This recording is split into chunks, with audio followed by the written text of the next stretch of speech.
Do you yearn for travel that involves outdoor adventure and learning? I do. I also have a passion for all things farming and agriculture. I've traveled to exotic jungles to learn about growing chocolate. I even once owned my own organic vegetable and sunflower farm. And now I'm planning my journey back to agriculture. Agritourism, defined as travel that involves some type of agricultural experience. Agritourism is all about entertaining. But the marketing strategist in me knows that, at its core, agritourism is really about educating, and education affects change. My future farm needs to deliver a profound experience to all of its visitors. It needs to educate people about food, health, and climate. Join me to learn from experienced agritourism farmers and entrepreneurs and help me build my future farm strategy. And who knows, maybe one day soon you'll find yourself in a tropical jungle cutting open cacao pods with a machete, or savoring an outdoor plant-to-plate community dinner with 100 guests at a farm in Illinois. So let's tap into the agritourist in you. Ciao from Marsala, Sicily, and my first WWOOFing experience. So I did it. I signed up for WWOOF Italy and found an amazing farm in Marsala, Sicily to spend a week volunteering. It was my very first experience traveling to Italy, and it was my very first experience WWOOFing. The farm name is Orto Infesta, run by Gianfranco and Nino. They will provide more information about themselves and the meaning of the farm name during our conversation. I feel like I have a new family in Sicily, a family that I can go back and visit at any time. I have never felt so welcomed and so instantly part of a family as I did with Nino and Gianfranco. Gianfranco and Nino are building something very special at their farm, a place for people to visit, learn, volunteer, and mangia, a place for people to purchase local, organically grown fruits and vegetables, a place where kids can come and learn, and a future agritourism destination where visitors to Marsala can connect and experience real food. During my WWOOFing experience, we harvested and boxed vegetables and fruits. I was also so fortunate to visit them during olive harvest season, so we spent many of my days at the different olive tree farms. And after those harvests, we brought the olives to the oil production facility to see our hand-picked olives turned into some of the best, most delicious, and certainly most authentic olive oil in the world, from olive tree to table in its purest form. As I mentioned to Nino and Gianfranco, some of my favorite times took place at our daily meals, a time for sharing and connecting, whether at the home table or sitting under an olive tree. That's where the real Sicilian magic happened, as people from different parts of the world came together as a family. And I have to make a special mention to Antonia, Gianfranco's mom. She knew very little English, and my Italian is extremely minimal. And although we could barely communicate in our languages, we communicated with plenty of hugs, kind expressions, and by helping with simple kitchen and home tasks. And that was just enough to build a forever bond with this amazing woman. This trip was so meaningful to me on so many levels. This is one of 2 podcast interviews from my visit to Sicily that you will hear. And now the 2 reasons that brought me to Sicily are also connected because of this trip. Gianfranco and Nino are now connected with my friend Helen, who lives in Terracini, Sicily, and whom I've also spent time with during my visit. Once again, thank you, Nino and Gianfranco, for all that you've given me, especially your innate kindness, your authentic desire to give, to me, to all of your visitors, and to your community. This is Jen Ross, your Agritourist podcast host. I hope you truly enjoy meeting Nino and Gianfranco from our interview in Marsala, Sicily. And if you enjoy our podcast, please subscribe, share, and leave us a comment. Enjoy. Okay, so I am in Marsala, Sicily with Nino and Gianfranco, and I am so excited to be here. We just had a great Italian pizza dinner with wine that they chose. And I want to introduce Nino and Gianfranco and give them an opportunity to talk about who they are and, a little bit about their background. So, Gianfranco, why don't you start and tell us a little bit about you, your background. And then what I want to talk about is what this is, like this business that you formed and what your vision is for this business. And then we'll get into some of the details and talk about olive oil, which I was involved in harvesting all week, and I'm so excited to bring home to my family. So, Gianfranco, here you go. Hello, I'm Gianfranco from Marsala, and I want to present myself. I'm a farmer since 2012. I'm trying to make it in a regenerative way, in a respectful way for nature.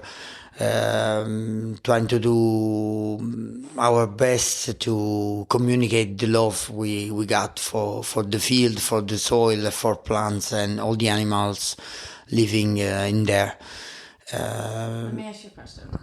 Gianfranco, why was this important to you? Where did this love for farming and agriculture and, the soil come from? I got inspired since I was little by my grandfather. What my mother would tell me about my grandfather, because he was a farmer as well. He was making his own wine. He had his animal like chicken, rabbits, and whatever. He had 100 family of bees. So at the time they were doing almost everything by themselves with the top quality they could achieve. And so it's like a role model. It's always been a role model for me to think about what I can do with my own hands, with my own knowledge, and to put my best in it. Let me ask you a question about, so your grandfather had a vineyard and made his own wine. Tell me a little bit more about that, what you can tell me. I can tell you that he was making really good quality wine as a base for Marsala, so bigger seller would come here to ask him for his own wine, to have his own wine. His fields were full of grape plant grown in the traditional way called alberello, like small plant not far from the ground. And this kind of cultivation system is really good, even if a little bit abandoned, because it's not so good for tractor and those kind of machine. But as I told you, he was doing his best with the grapes and taking the grape back at home and making his own wine, crushing the grape with his feet, and with the whole family participating in it. And so it was really a feast for everyone, for all the family. They really cherished the harvest moment. They didn't think of it as a problem, as perhaps now is happening. How can I organize? What can I do? And whatever. But it was like the happiness of sharing this harvest together with the family, with all the people working there. Let me ask you a question. So do you, as a kid, do you remember participating in this? I remember my grandfather died when I was 3, but I remember my parents having the harvest and bringing us all together there in the vineyards. We were eating there. We had super good lunch all together. And I remember I was, I don't know, 10 years old, and I was going there harvesting, 10 plants, and then starting to play everywhere, looking for frogs, looking for adventures. Absolutely. And still, in some ways like this, it's still an adventure to be able to go on the field, to be with other people, harvesting together, having this kind of experience, this happiness, and doing things together and sharing then what we produce, our food. So I just want to ask, so we're in the city of Marsala, which is obviously known for Marsala wine. Can you just give me a little perspective? What's that about? So is it named for the wine? Is that what the I can tell you that the vine is named after the city. Because in fact, as I told you, as my grandfather was making, and many other people was making this kind of wine with really strong alcohol and a little bit of sugar residue, and the color was orange, and they called it perpetuo, like eterno, immortal wine. They will renovate the barrel with this wine every year, and so it was the 17th century. And at the time, in England, people were drinking Portuguese wine, especially Porto wine, for example, that is a liquorous wine. At the moment, they had problems in their own selling, and so other England. The one that buy and sell, export. Export and import, okay. Export and import.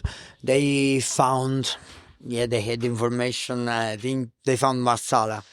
They tried the traditional wine made here, and they thought they could make good use of it. Okay. So they helped the farmer in the place, the winemaker, create a similar wine to Porto, so a liquorous wine, fortified wine.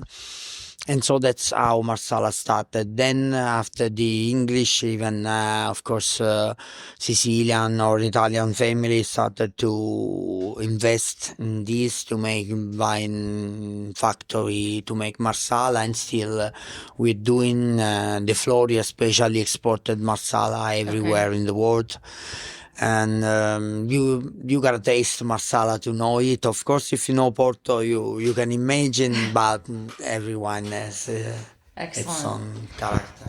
So I know Marsala because of chicken Marsala. I don't eat chicken, but I've had it in the past. So is that related? Yeah. Marsala was used to cook as well, to make sweet, to make, for example, it was famous zabaione. With the red part of the egg. Okay. Not cooked. The yolk? Yeah, the center part yolk. And you mix with Marsala and sugar, and you make this really good breakfast. For example, it gives you a lot of energy. Okay. And then, of course, meat cooked with Marsala is really good. And that's it. So I want to ask you, we're going to introduce Nino, but I want you to tell me how you and Nino are connected. Like, how did you meet Nino? Because obviously you had a connection before you formed this amazing, vision that you have. So, and we're going to talk about that vision a little bit more, but tell me how you guys met. We met in a place selling wine. We had common friends. So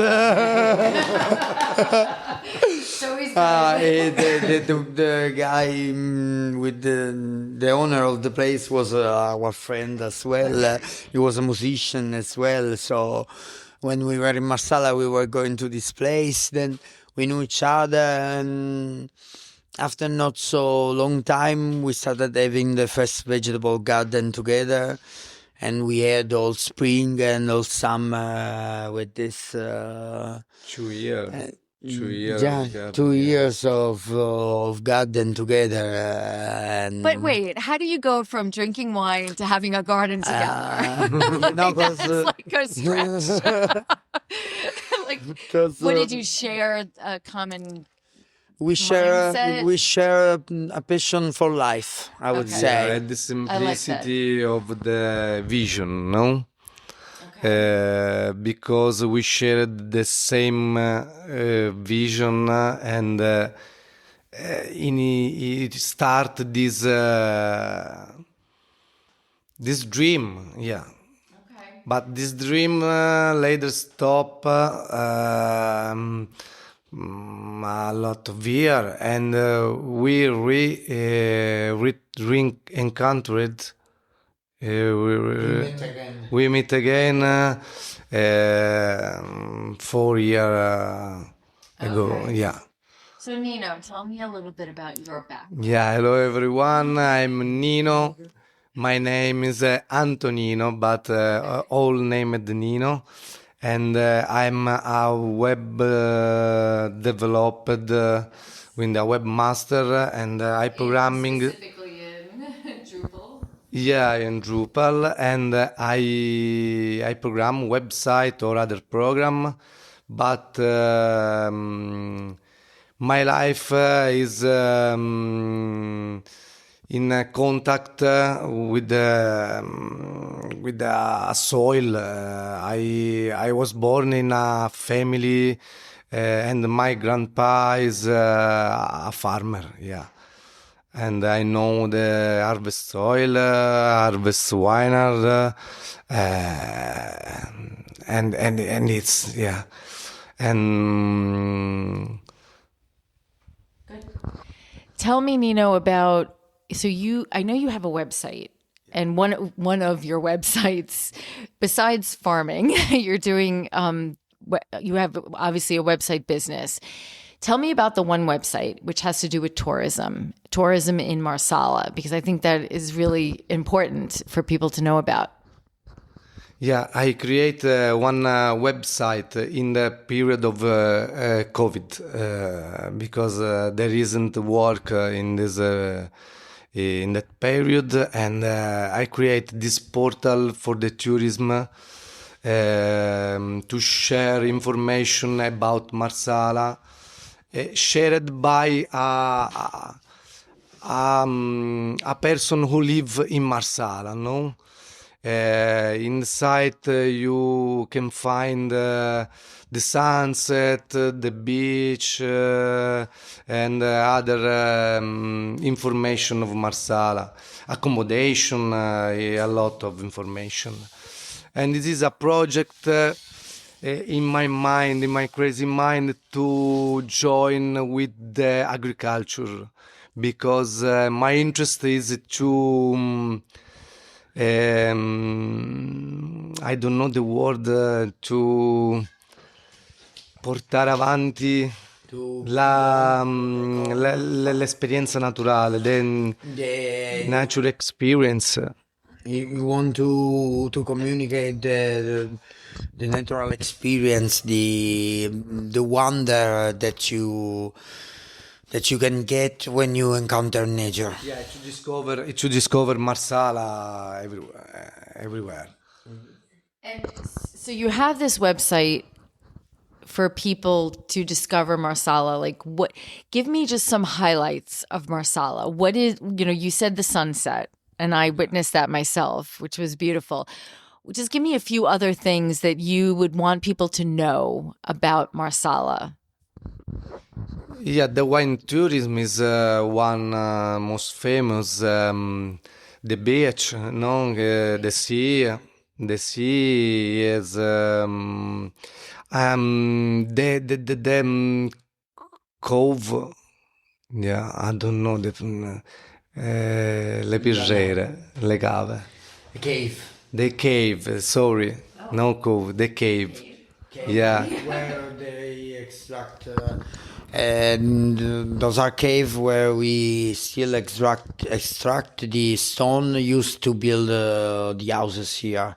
Oh. It's It's a stone of sand, because Marsala is a city based on the sand, the sea sand. Okay. yes, it's the sand of the sea after thousands and thousands of years became like solid rock, but in fact it's still sand. It's Calcarenita arenarias. and it's arenaria and tufo, yeah, in Italian, but we don't have better translation. But the cave is as well, to take this stone out of the soil is another traditional thing done here. Excellent. Anything else about Marsala that you want to say? I mean, I'm where I was staying downtown is absolutely beautiful. It's historical. The church. Yeah, Yeah, there is the church. It's a Gothic style. There is the center is near is small, but there is characteristic center. Yeah, and the cooking, the food is very well. I don't know. There is a lot of Side of Marsala. yeah. There is the kite surf is a great What about the salt? Yeah, the saline. the salt.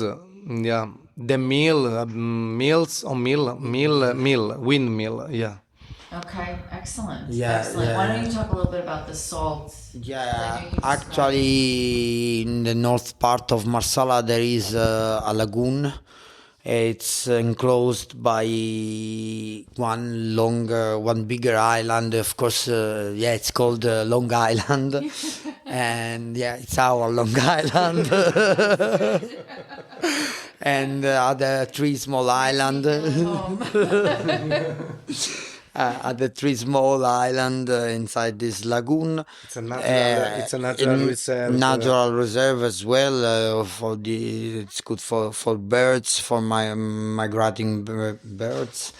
Flamingo as well go there. Oh, wow. And so the sea there is always shallow, and that's why it's super salty. And so since ancient time, I don't really know since how long, but long time ago, people used to create somehow pool and on the shore, and they will take inside those pool the salty water of the sea, let it dry under the sun, the strong sun of the summer, and then they obtain salt. The salt, the crystal of salt that will remain in this empty pool.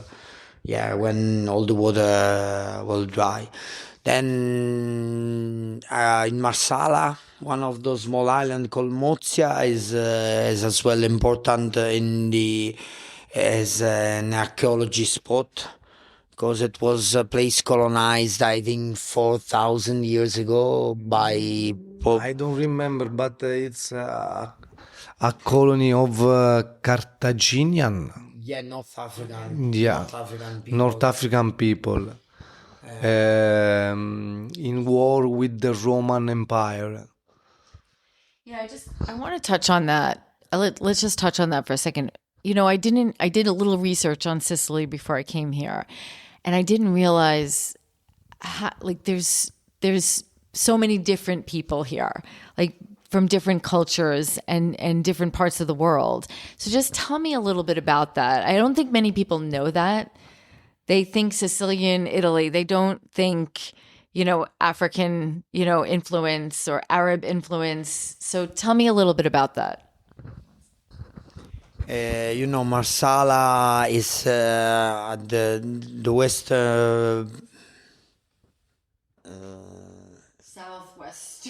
Yeah, southwest, but it's on it has sea. Close to Africa. Yeah, we're close to Africa. We have the sea on two sides, and we've been colonized by a lot of population. The Arab were here, the Roman Empire, the Greek before the Roman made their Magna Graecia. We were their colony in some way, and many famous philosophies or mathematician like Pythagoras was here in Sicily. Even if he's considered a Greek person, he lived in Sicily.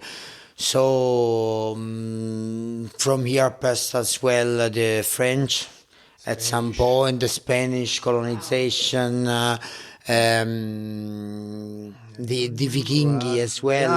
The Vikings, the Vikings as well, probably. The Mediterranean was in the past a gold sea, no? All people join in the Mediterranean Sea and conquest conquer this sea. For the traffic, and Sicily and Marsala is in the center of this route. For exchange, because at the time all the exchange were made by boat. In a time when I know in America that, I mean, is that embraced here? All these cultures, coming together in Sicily. Do you feel that that's embraced here? In some way, we are, like mixed dog. So we are strong like them as well, and we are proud as well of our culture, because this kind of mixture is in some way enrichment. Of course, being colonized means to have war on the place, but then, for example, the Arab took all their irrigation and growing system. And still we are using this kind of cultivation system, and the irrigation system was really, really good. At the time, the Arab were more knowledgeable than Italian or European people. Do you want to comment on that? Do you want to say anything about that? You're good.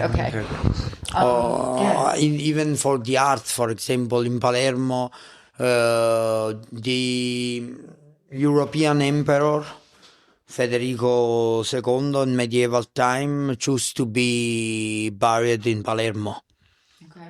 Even if it was a German empire, something like this.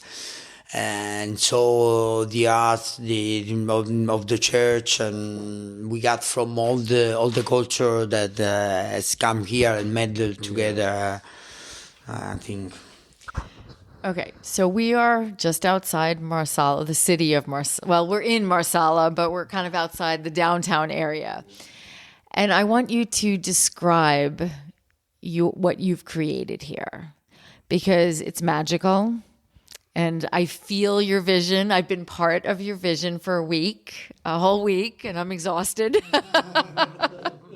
We'll talk about what we've been doing this week.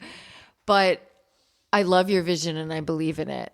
So tell me about what is going on right here on this property. So, as I told you, I started in 2012 being a farmer. I learned the conventional way to do things, and from the beginning, almost from the beginning, I said, "Oh, what is it? Oh, what I'm doing? Oh, why? What the things that I do will create many more problems than than the problem that I'm solving." So that's were all kind of question that I had in my mind. Then I remember when we had our first vegetable garden with Nino, we were still in the conventional agriculture in some way, but we are happy for the insect bee. It's similar to a child, no? Yes. Yeah. I know the feeling. I know. But what did you see? What did you see as the issue? Like, what were you feeling as, like, something was bothering you about this conventional way? The real issue is that what are we doing? What farmers are doing? That's the big question. Because are they producing food, or are they poisoning people? And that's a big question for me, and it's really important, and comes even before the gain, the profit. Because if I do something, I do that thing, and so just the thought of producing poison or giving poison to other people made me sick. And that's what you do almost all the time in conventional agriculture. I don't want no one to be offended by my words, but it depends what you put in the soil, it depends what you put in the plant. There's nothing natural about many things used in agriculture. So how can you call it food? It's not food anymore. So that's my first issue, and with Nino we share this the great importance we give to food, to feeding ourselves, to feeding our family, to have on our table something that is really giving you energy and giving you the energy to go on every day. You are what you eat, no? Yeah. If I eat a good food or not. Yeah. He start this vision later when me and Gianfranco was read the book of Fukuoka. Yeah, we read, I told you about Masanobu Fukuoka. Yeah, inside our in the same time, inside our soul, we just have this vision, but we are young, no, in that period, a little bit crazy and You're still crazy. but That's a good thing. yeah, we had this inside ourselves, no, and with this book we start a little bit piece, little by little, no. Yep. So, what did the book tell you? What was the essence of what it conveyed to you? What did it tell you? It's not an easy question because this book means a lot to us, but it changed your not it changed your vision. our Your vision perspective. was always the Yeah. same, but it changed how you were going to get to your vision. He told us how to develop a kind of sensibility to nature. So where to start, in fact, to understand which technique you should use to be the more natural possible. And the starting point is the observation. Yeah, it changed your vision to observe the nature, no? Yeah, did not do, but observe before to do. Yeah. That's perfectly said. And so he gave us a perspective about the many details of nature, that every little aspect has great importance. So when in agriculture, when farming, we are doing things that we believe they are good for our plants, for our profit, for whatever, but then you don't realize the enormous problem that you're creating to the ecosystem. So that's why a lot of observation and analyzing of what you got in front of you before doing anything is better than starting to do whatever, using tractor, using chemicals that you don't even need. And so is starting from this perspective, it won't give you technique. In fact, the most important things is that it tell you, don't do like me. The most important thing is Yeah. the nature continue without us. It's important, no? You are a part of the nature. Not the nature is a part of us. It's changed the perspective to look around, no? Yeah, and so in fact it doesn't give you a technique because nature is always the same, but it's always different. In every corner of the world you go, you find different plants, you find different environment, you find different animals, different microbiology of the soil as well. So that's why you cannot use just one technique. That's why you gotta observe it. That's why you gotta understand the cycle that nature normally has, as Nino said, nature doesn't need us. That's us who need nature to survive. We are part of this planet because we are animal as well. We need a good environment to go on, not poison the environment. We need good food to be healthy, even for our mental health. So that's why through the teaching of Fukuoka, we could little by little, in many years of course of experimentation and trial and error, lots of error. Yes, Lots of error. especially in farming. But then we could find the good technique for our soil, for the plant we wanted to harvest. Of course, we're still learning. We probably will never end learning, hopefully. But this reading, this man teaching, changed our way of doing our things. So, what is the name of your farm? And say the name and then explain the meaning of the name. Okay, the name of the farm is Orto Infesta. Orto means vegetable garden. Infesta has a double meaning because Infesta could mean in party, because we like parties, we like being with people, we like cherish every day, because every day of life can be your best day. But infesta, even because the wild plants are infesting, and our vegetable garden is infested as well by wild plants. And what we would like to communicate to people: every plant has a great importance for the environment. Every plant is useful. There are many plants that people don't even know, that you pass by, you crush under your feet, but you got really the best nutrients in the vegetable world under your feet.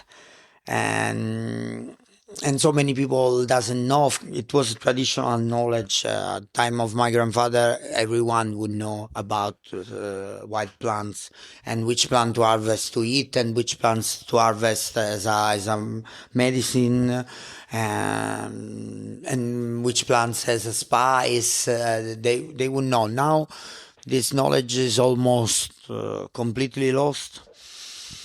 And that's what we want to get back in our society. So in our customer bag, from time to time, we give them wild plants. We explain them how to cook. And that's that's a great discovery, because in every corner you look, you see something useful. There's no bad grass in the end. There's no weed. Yes. In fact. I hate that word. Okay. So I want each of you to tell me your just give me your 5 favorite plants on your property, because you have so many unique ones. But and one of them, one of them has to be pepperoni. and for those Americans out there, pepperoni is not what you think it is. I had an education there. So give me just 5 of your favorites, and it could be something most people don't know about. I don't care what it is. Just 5 of your favorite plants. Nino, do you want to start? Or do you want to, it could be anything. So we'll help you with that. The kale is one of my favorites. You have 3 types of kale. Yeah, we have the black kale, Toscano, the violet kale, and the normal kale. Red kale. Yeah. And the rich kale. I call it curly kale. Okay, curly kale. That's what we call it in the States. Yeah. Doesn't mean it's right. Carciofi. I don't remember the name. Artichoke. Yeah. Artichoke. Okay. The artichoke. Say that Italian. Say it in Italian. Italian. Say it. Dillo in italiano. Carciofi. Okay. Yeah. Broccoli. Cauliflower. Yeah, cauliflower. We call it cauliflower. Yeah. Because the broccoli is another plant in America. Yeah. Yeah, in the base is the onion. I like también. I like it's my Portuguese. I know what your Yeah, favorite is. The fennel. the fennel. Yeah, Is it the fennel? pesto The fennel. The bottom of the fennel. You Yeah. like to eat as a snack. Yeah, You shared that with us. it's good. That was really good. Yeah. Tell them before. You have to tell them about your pesto. Yeah. You had a special fennel. Ma the recipe? You want the recipe or? Talk about some of the ingredients that were very unique. The ingredient is capri, salted caper. Which you grow here. Yeah, You yeah. grow the capers here. We grow here, and aglio, garlic, fennel, And you use the boiled. Yeah, the top of the fennel boiled. And there is inside a little bit of chili, Yeah, red salt. pepper. Yeah, red salt, and oil. Yeah, and mix all with the And it was mixer. Yeah, delicious. yeah, it's delicious. Yeah. Delicious. But the key was the capers, I think. Yeah. Something different. Yeah, I joined the caper. Yeah, it's my personal recipe. This. Excellent. The So sacred ingredient. Yeah. you're a 5. As I told you, it's a really hard question. I know. There It is could a be, lot. it could be more, but I just, I know you've also shared a lot of the fruits and the trees that, I mean, you have Yeah. an ecosystem here I going discard on. these. That's amazing. And that one plant you showed us today with the cotton. Yeah, today. 5 of your favorites. I know it's hard. I like to eat everything. Yeah. We got to talk about yeah, okay. I So we got to do. talk about 2 things. We got to talk about what pepperoni really is. Yeah, I and we will- gotta I will talk about tell you. eggplants. Yeah, the eggplants, the Thai eggplants is. Thai eggplants. Yeah, it's super good, and of course I gotta put it in the list because we are growing these plants. Of course, we are growing eggplants since a long time, but we found out about this variety since 3 years. Yeah. Super strong variety, doesn't get sick. Delicious. It's super delicious. It doesn't absorb a lot of oil while frying. Really super great to cook, to do whatever you want. So yeah, this one, sure. Then I really love cabbage. But And you grow like a green cabbage. yeah, we got the green But cabbage. wait, you also grow the Savoy. Yeah, Which I looked it We up. call it verza, the Savoy cabbage. Yeah, but still I prefer the green one. And then there's some wild plant that I really love. One we call cardedda. And it's somehow a little bit bitter, and that's we used to tell to this plant she's the queen of the winter garden because she's sprouting everywhere. She pop out from every corner of the field, and we harvested a lot, and it has really good taste, I would say. So I invite everyone to come here, taste cardedda. And so there's 2. Then of course we got the passion fruit, and I really love the today. That was really good. We had one. The jam. Yes. With the passion fruit. Yes. We're making jam with our fruit and excess as well, because What was the other jam I tasted? a Clementino jam as well. We try to make jam with whatever we have in excess with all the fruits. We tried it even with pumpkin. Making jam with pumpkin, then I wouldn't say it's my favorite. But we try to put everything to use. So I said 3. And there's another fruit that I really, really love in the garden. It's a plant called Monstera deliziosa. And I think it's a plant coming from Madagascar. Oh. And I don't know why, but many people have in his own garden, but most of them don't know that the fruit is edible. In fact, it's a modified flower, almost like the ananas, and it takes 18 months to be good to eat. Wow. And Okay. and it's toxic as well if you eat it in the wrong time. Okay. But it's kind of banananas. I will call it banananas. Okay. It's one of my favorites, sure. So And then the pepperoni. The name of the monstera, I don't remember. No, but named usually. Do you know the big bubble exists in America? It's a chewing gum with a flavor. I don't understand the flavor of this chewing gum, and the monstera is a mix. Is a mix of this flower. Yeah, it's strange, but it's tropical. Okay. It's very, very good.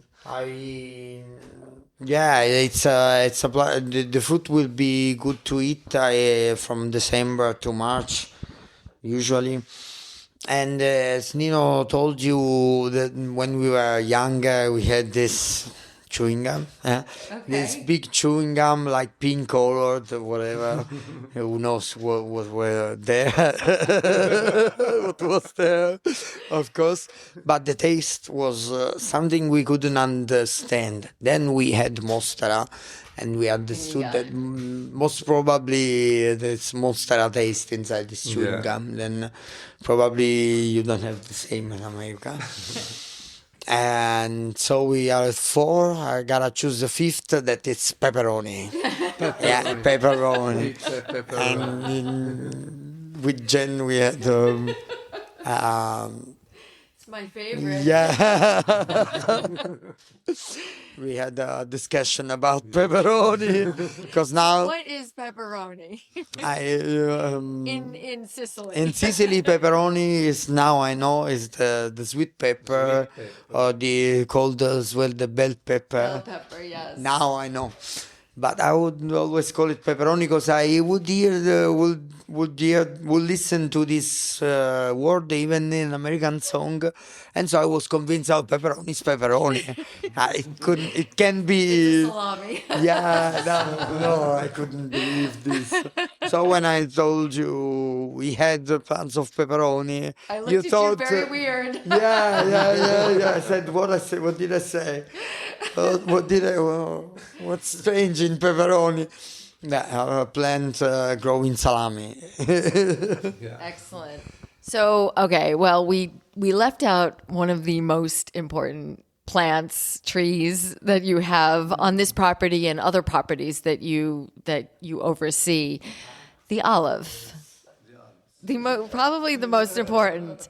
And I've spent a majority of my time harvesting olives, and it's been an amazing experience. And I not only got to harvest olives, but I got to see it go from an olive to olive oil, which is amazing. And I didn't realize that it has a little bit of a kick and a spice when you first taste it.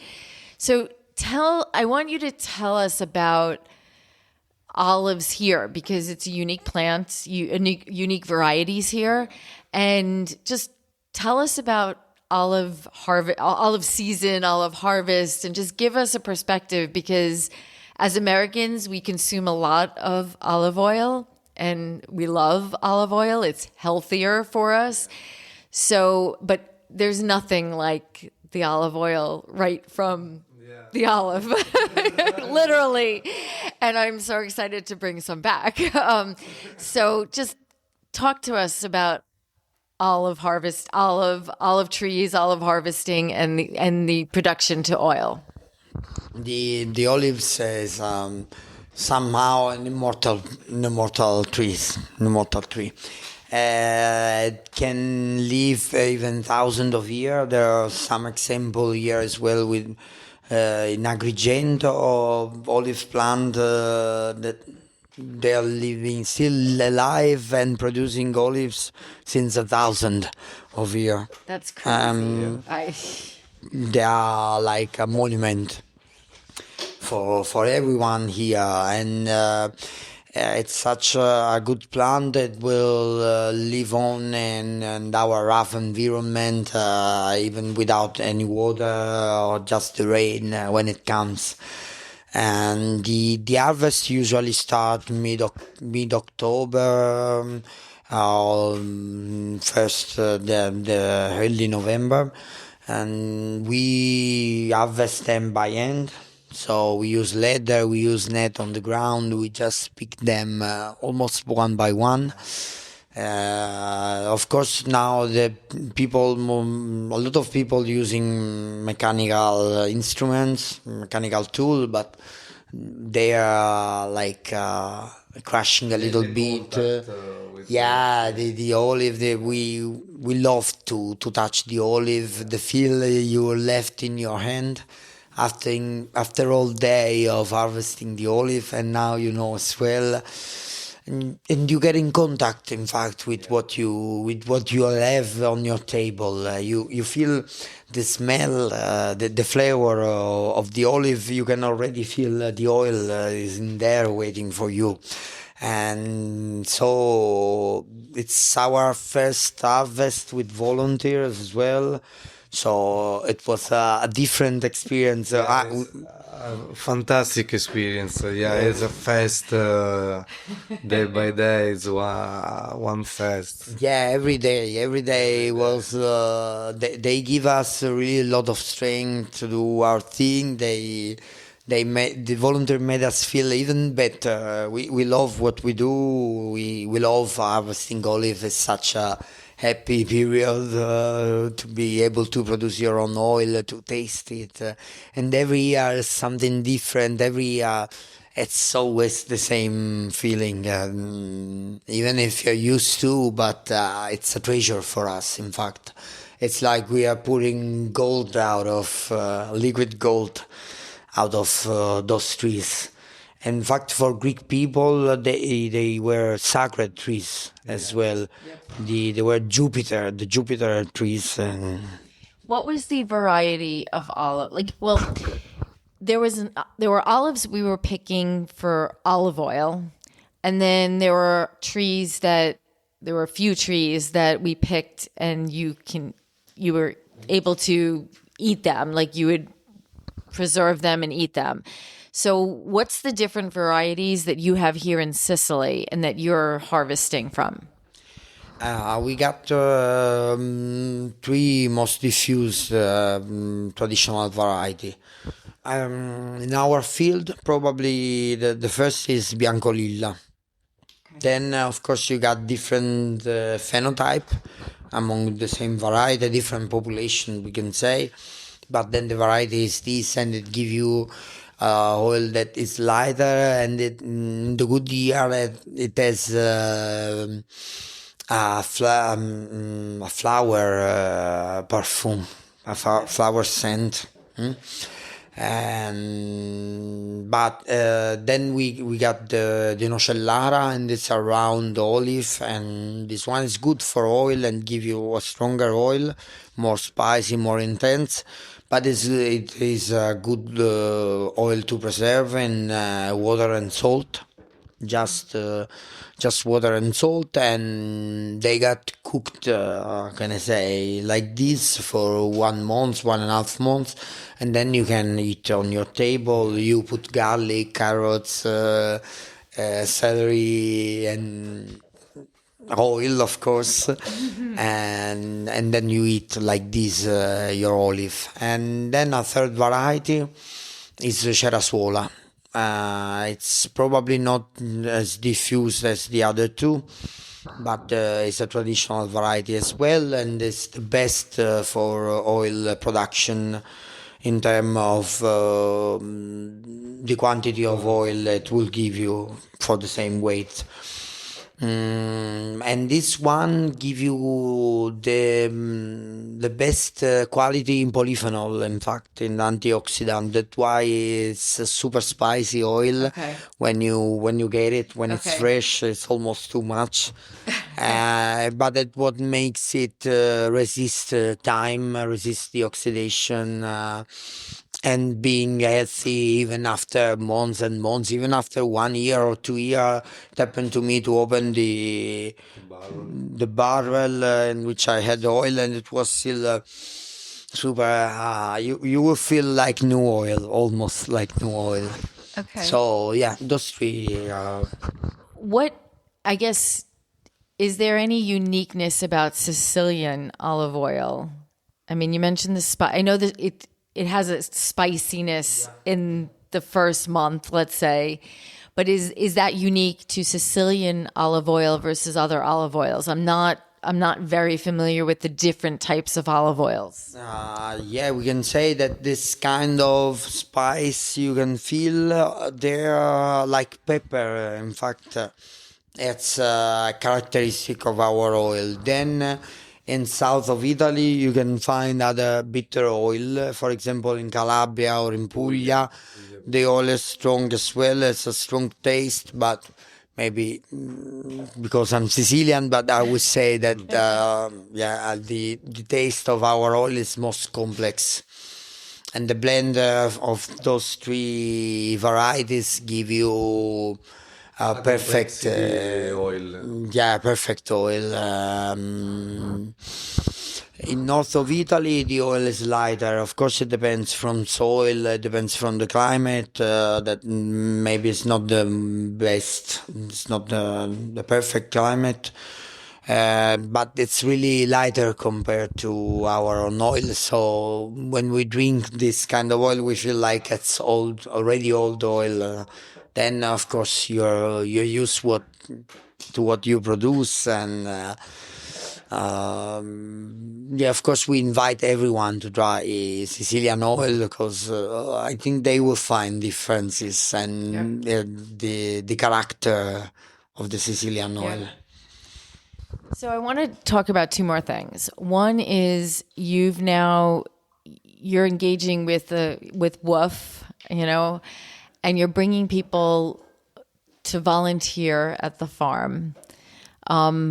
And what has been that experience? Like, how do you feel about that experience? Yeah, we love the volunteering world. I have been volunteering since 2011, and I would say that volunteering changed my life in many aspects because I was able to go to Africa, and Africa teach me a lot, and that was even thanks to Africa that I chose agriculture and I chose farming. So I have to thank volunteering for bringing me here now. And so that's why we were always with Antonino speaking, we should do this, we should do this. It's similar to change what we said to the book of Masanobu, no? Change the perspective, no?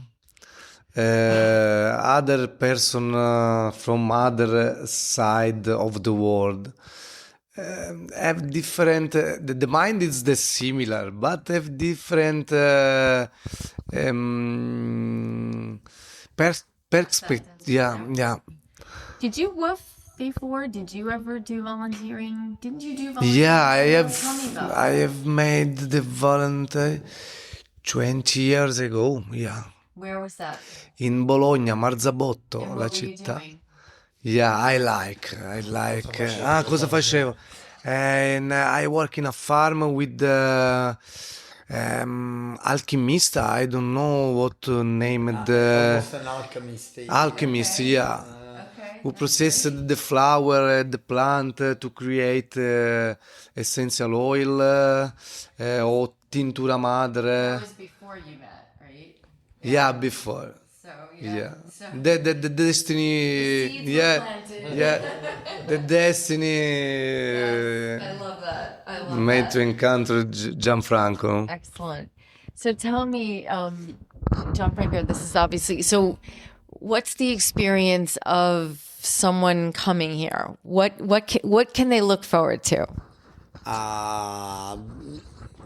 Most people look for sharing, and that's the best thing we could do here.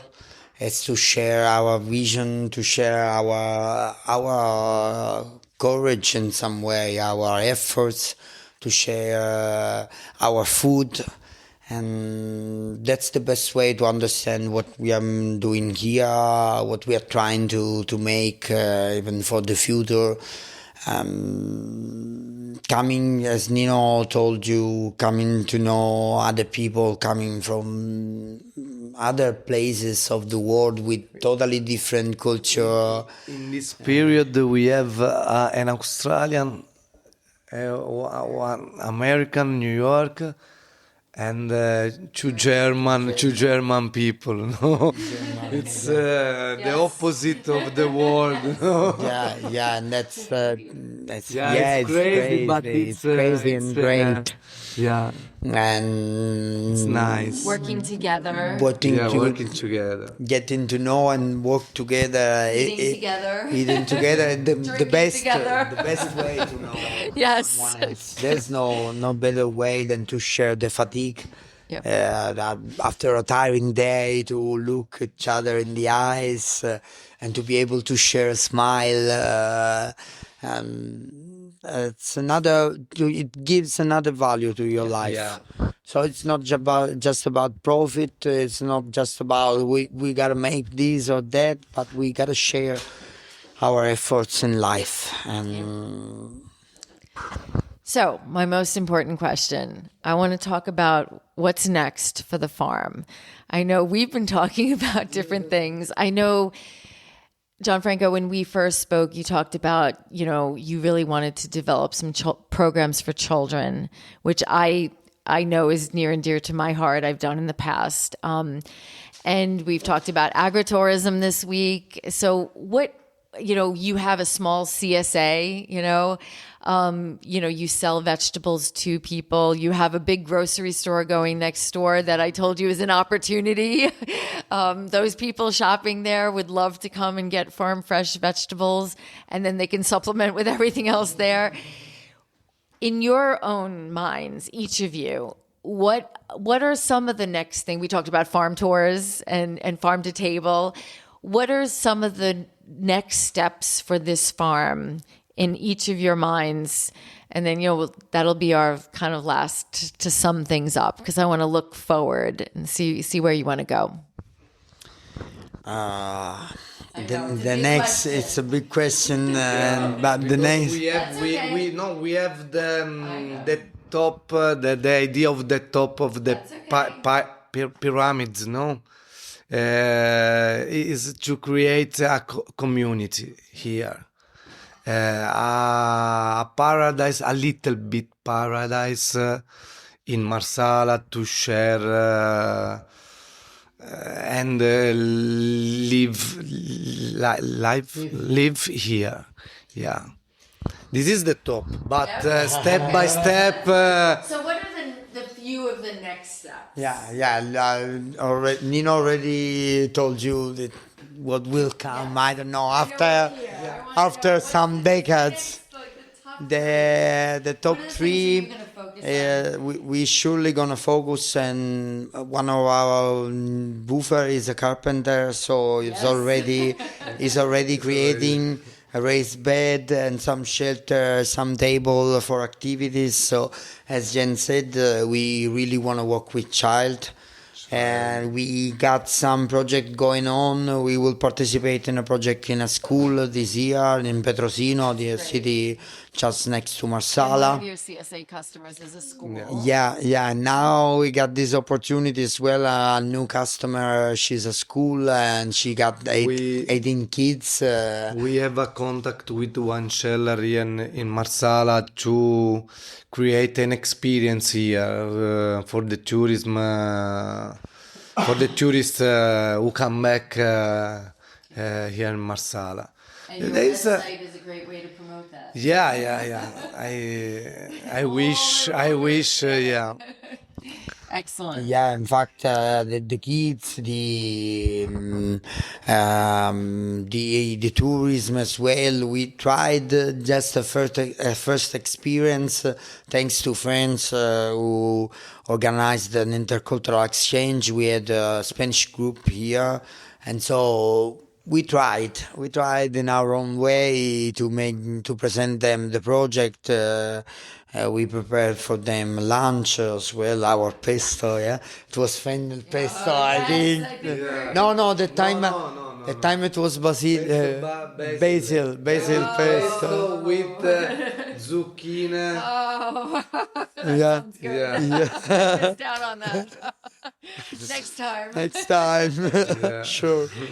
And so we tried this as well. We are pretty interested in agritourism because what we would like to do is share our point of view and to spread this kind of agricultural technique, because it's possible to do gardening without any truck, without any chemicals, with the minimum of the expenses. You just need your legs and your arm. Our name is for this situation to infested other people to create their garden in the house, in the balcony. Yeah. Everywhere. Everywhere. Everywhere. Yeah, In we your need more. bathroom We as need well. more plant. We need more plant. And so the agritourism, and we gonna take good advice as well. Of a friend of mine, she's Jen, and we will surely put a sign on the main streets. So we would like to improve as number of customers as well, of people that could understand what we're doing, why we're doing this way, and would like to taste and will feel the difference. People who still has the taste in the mouth. Okay, I wouldn't be critical. Criticist. I don't know how to say it, but and so we got those 3 points. Yeah, the tourism, the kids, and the Children's. the more customer, more customers, advertisement. yes. That we want to develop, and I would say in the next 12 months, 12, 20 months. Okay, excellent. That's what I imagine. Then, of course, the we will children, see. For the children, it's still ready. It's almost ready Yeah. for the children project. The tourism is a little bit farther in time, probably, and with the customer, we are growing little by little. People are talking about us. Yes, you got that recommendation, that testimonial while I was here, right? From the woman. Yeah. The woman who owned this kindergarten, she already sent a really good message speaking of us to the parents group. That says a lot. So that's our market. In fact, we are not bringing our vegetable to any other seller, to any other marketers, not at all, because we want to make the right price for our vegetable that is affordable for everyone, and affordable for everyone, and we don't want other people to put their hands on. If they consider it food, okay, you got it. If you consider it something to make just money, no, thank you. I would prefer making compost.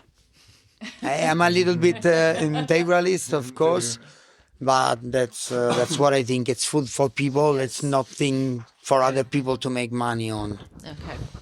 All right, we're going to end this with, I want to know each of your personal favorite vegetables. or fruits. Okay. What is your one favorite? All right, who wants to go first? One favorite. No, well, think of something. I want to know what it is that you grow. Okay, it has to be that you grow. Who's ready? Gianfranco's ready. I'm ready. Do you have? I thought about one that it's probably the first that we started reproducing with our own seeds, and that's broad beans. Ah, is that what I was? Yeah. Yeah. I was The fresh whole morning. the fresh broad beans for me. But are they're like fava beans, right? Yeah, fava. Yeah, No, but I just want to. Okay. that's okay. fava. Maybe I'm calling the. No, that's fine. I just want to make sure. Okay. No, that's the fava for me. Okay. It's really loved one. And you make them. What do you prepare? I would prepare them with eggs. I will eat them just fresh with cheese, a little bit of cheese and red wine. It's perfect association. Or made them just with some onion, a little bit of oil, some pepper. Or you could put mint as well. Or either with eggs. I would eat fava everywhere. What time of year do they grow? We will plant them in December. Okay. They will be ready, I think, for March, end of March, most probably. And yeah, I would say that I really love fava. Excellent. Okay, Nino, you're up.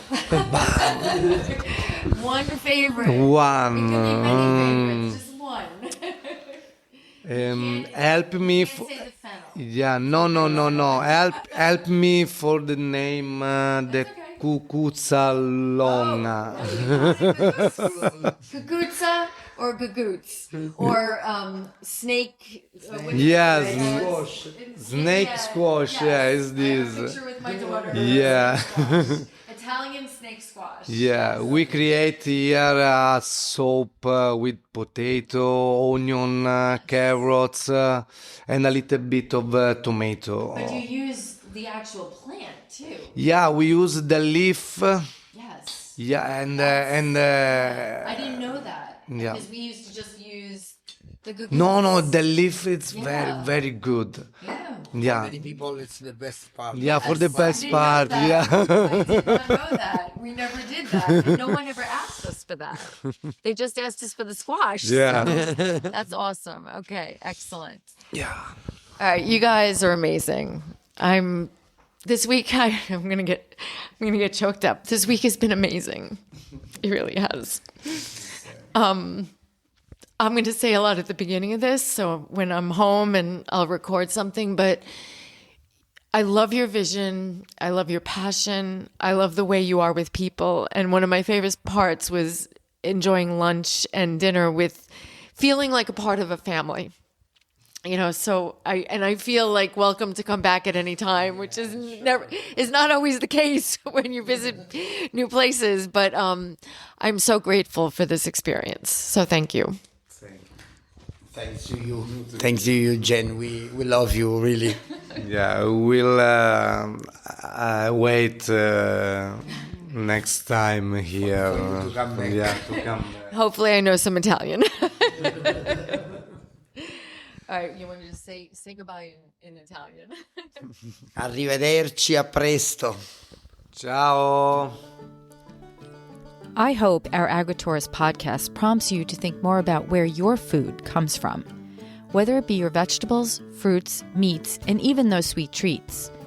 Don't forget to subscribe and share this podcast with someone you think may truly benefit from or be inspired by it. Visit us at agra-tourist.com. Until next time.